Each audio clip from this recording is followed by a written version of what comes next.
leading into one of our favorite segments, Todd's Odds, with our friend Todd Fuhrman, our sports betting analyst. This is brought to you by FanDuel. So as we saw, Todd, 2 of the 6 games this weekend, the home team is not the favorite.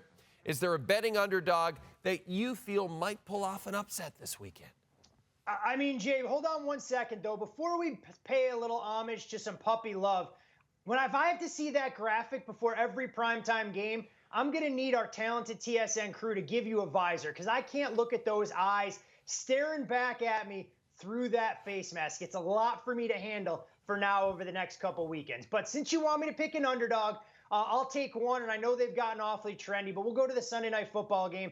Look, I think the Rams are live road underdogs in the spot against the Detroit Lions. I know it's not the best of the number. This game actually got bet down from 3.5, 4 where it opened, but it feels like this is a Rams team trending in the right direction. They have a bevy of weapons at Matthew Stafford's disposal, and while I do have concerns about their ability to hold up against that talented Detroit offense, I think Aaron Donald and company are able to get Jared Goff off his spot, and it's the Rams that have a great opportunity to win this game outright in the Motor City. Well, let's talk about the total in the Bills and Steelers. It continues to drop, 35.5 now, many thanks to Mother Nature. Horrible weather expected there. Chiefs and Dolphins expected to play one of the coldest games in NFL history. So, Todd, I must ask you, how much should we be thinking about weather when it comes to betting this weekend? You definitely have to factor it into your handicapping this time of year. Clearly, in a dome setting, it's not going to play a role unless there's a giant gaping hole in the roof in some capacity. But you mentioned that Bills game taking place in Orchard Park on Sunday early on in the day. And when you look at this number, it's actually come down a full total. So if you still think you're able to find value going under the total, I'll caution bettors for a buyer beware here. 42 down to 35, 35.5. If anything, Jay, if I can find someone sober in the tailgate as members of Bills Mafia, I'll be looking for that weather forecast to potentially give me a little bit of opportunity to buy low and maybe go over the total. When you mentioned the Kansas City Chiefs game, I think those frigid temperatures are great for an under. But at the same time, this Miami Dolphins team, I mean, they have a lot of questions they're going to have to answer on the defensive side of the ball, given the rash of injuries that they're currently dealing with. Todd, let's talk about long shots. Everyone loves a anytime touchdown favorite long shot. Do you have one for us this weekend?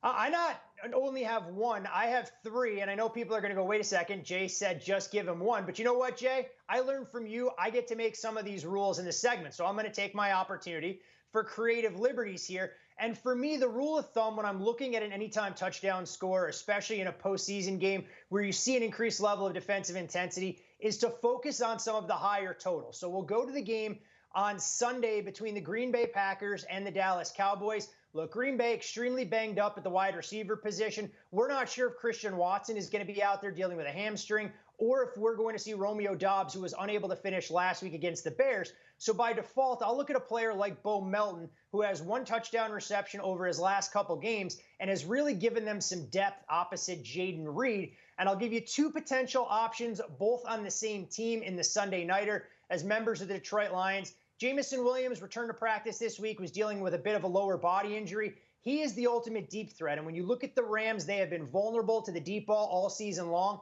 I think Jared Goff could target him early and will get a chance to hit a home run. And if the talented rookie out of Iowa, Sam Laporta, is unable to go, you're going to look at the backup tight end and Brock Wright as a potential anytime touchdown scorer, especially in the red zone. The great part about that, Jay, all those guys priced at 3-1 or greater, so we just have to land one of them to turn a profit. See, that is valuable information. Here's something you also might want to know. We've got the odds for Super Bowl MVP already, and we're going to show them to you, courtesy again of our friends at FanDuel. Lamar Jackson at the top of the board. Todd, anyone you are backing? I'm going to go right to number 2, and I know it's not a long shot by any stretch of the imagination, but when you look at a price like that on Brock Purdy, this is a number that won't be available if San Francisco is the NFC representative right here in my backyard in the middle of February. Oftentimes, when you look at the MVP market for the Super Bowl, betting the quarterback can oftentimes be a replacement for backing that team on the money line. So given the fact that San Francisco is an overwhelming favorite to represent the conference, I think you grab a little bit of Brock Purdy at 5-1, and you'll have an excellent opportunity to potentially earn off that ticket if the 49ers end up winning 2 games, punching their ticket to Las Vegas. Todd, I can't let you go without giving you the floor for a moment because the United States of America won gold at the World Juniors in Sweden last week, just as you predicted. Todd, you have the floor. I mean, it was a little bit of homer bias. I thought Team Canada's roster didn't give them the best opportunity, knowing a lot of the key cogs, honing their skills right now in the national. You look at Sweden. The one thing I will say, though, Jay, I love celebrations when you win a game of that magnitude. I'm not sure as going as far as blowing kisses in the stands. I know that used to be your send-off when we worked at a previous employer to all the staff when you would close things out for the night. But there's a reason. We had to ship you back north of the border. And I'm not saying that was the reason behind it, but I'm saying it might not have been the reason behind it. I mean, I try to get along with the staff as best I can. And, you know, it just happens sometimes. Todd Fuhrman, one of the very best in the biz. You're the greatest, buddy. We'll talk to you next week, okay? Always a pleasure, my friend. Enjoy the games this weekend.